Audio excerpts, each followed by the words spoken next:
Hey guys, it's Rich with your Monday Spot on the Pagan Perspective. This week we're talking about mystical creatures, or creatures, mythical and otherwise. So, one question comes from Emily, the other one comes from Azura. Azura just asks, mythical creatures, exclamation point. So, I guess that's anything.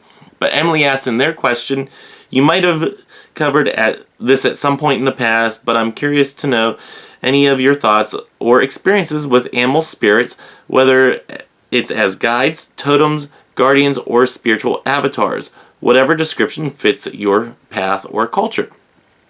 So, I don't really deal much with mythical animals or mythical creatures or outside of my familiar jelly. I really don't deal with animals. I mean, I have Coda, of course, but as far as my magical practice outside of jelly, I really don't deal with animals or mythical creatures or anything as much as I would like. I'm going to have some references here. These references I have not worked with. I have not read all the way through because, well, ain't nobody got time anymore right now. So, as far as mythical creatures such as the Fairyfolk, this is A Witch's Guide to Fairyfolk by Eden McCoy. I do recommend these resources because they have come highly recommended, or recommended because of the author and whatnot. So, I do recommend them if you are interested in these things. These are books that I've gotten with the intention of actually reading them, and I have not gotten a chance to yet. So, I don't really know if I really want to delve into dealing with Fairyfolk because Fairyfolk are very mischievous as far as my past experience has been.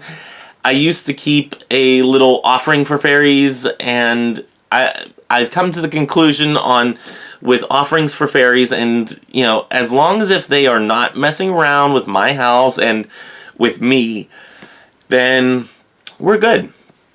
And I would like to set up a little fairy altar for them outside to make sure they are appeased, but I haven't gotten that far yet. But as far as working with the fairies, yeah, I don't know if I'd really feel comfortable with that because some of them are a little bit more mischievous than others.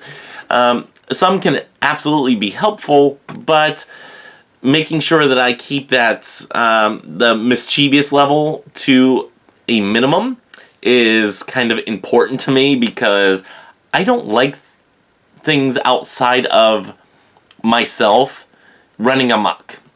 You can just ask any ghost that has come through my house. If they are not here with good intentions, they are thrown out. So, I know I can be a little brash with the ghosts sometimes, but yeah. With spirits, yeah, it's kind of one of those things like, okay, if you're not here to be nice and kind and help me along, or if I am not helping you along, or you're not asking for my help to be helped along, then yeah, you gots to go. So yeah, that's kind of where I'm at on Fairyfolk. Now on actual animals and whatnot, I do recommend Ted Andrews' Animal Speak. Again, have not gotten to read this. I think I just picked this book up recently. It could have been a couple years ago, but for some reason I think I got this one recently at a yard sale because I don't think I had any Ted Andrews for a while. So this one is actually, it goes into details on all different actual animals, animal beings in the world, physical beings, and how to work with them and whatnot. So if you're interested in regular animals, everyday animals that are in our realm, then Ted Andrews' Animal Speak would be one that I do recommend. I do recommend Ted Andrews. So, but before I go into the last ones that I recommend, as far as working with animals in the here and now, anytime I see any animals come into my life that are in more of a prevalence, such as if I see a lot of one type of animal. Okay, let's say, well, what's a good one? Come on. And all I'm thinking about is camels, because I absolutely love camels. But Anyway, if, say, an elephant were coming by me a lot, if I was seeing elephants everywhere, if every estate that I went into to buy stuff, or everybody at the store that I have here in New Jersey had an elephant for sale, you know, because I have an antique store, so a lot of people have a lot of different things. But if everybody in that store had an elephant, maybe I might want to look into what elephant means to me and what that means in my life, as far as what messages are coming through that are gifts from elephant. So, yeah, like I said, camels, I'll always see those everywhere because I collect them and I seek them out. But not a lot of people really collect camels, so yeah. Anyway, that's one thing that I like to do whenever I see different types of animals out there that are making themselves more noticed or more known to me, is what is their magical purpose? What is the translation into a magical working? You know, that type of thing. So that's something that I like to think about. So anyway, for some reason I thought I wasn't recording, and I was. But, so I had to restart the part of this video. So anyway, that's something that I like to seek out with regular animals that are in this realm here. What are you doing, Jelly? You want to say hi? Say hi. Yeah. Okay. That's all she wanted. Okay. So yeah, she's getting a little clingy because I'm about to do my 2 weeks in the military, and I'm going to have to be leaving her at home with somebody to watch over them. So between her and Coda, so yeah, I kind of have to go to Dover for 2 weeks later this month, and yeah, I think they're starting to feel that because they're both getting a little clingy.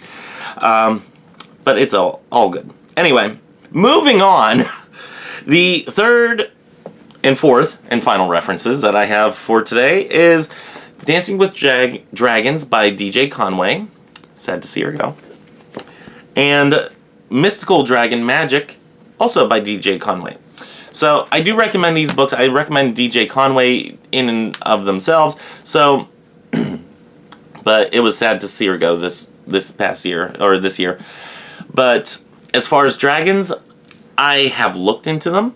I would like to work with them, and it's not really something that I've really gotten to do because every time I turn around, I'm getting interested in more spirit communications with actual human spirits or beings that haven't existed in this world but aren't dragons. Those seem to be the ones that come to me most and that I work with most, but I would like to get in touch with dragons and draconic type of magic, or at least read up on it and see how it coincides with what I practice and how I practice and what I like to do. So, those are some suggestions that I have. Other than that, mystical beings such as unicorns and, let's see, we have the unicorns, we have the fae, we got dragons. Don't really work with unicorns. Never really was one of the horn people. So, yeah, not really my thing there. I know some people absolutely love unicorns and they find beauty in them. No, nothing against you on that. Just never really spoke to me on that one. But dragons and the fae, yes, I have wanted to work with the dragons, and I have tried to, at very least, appease the fae so they don't take my shit.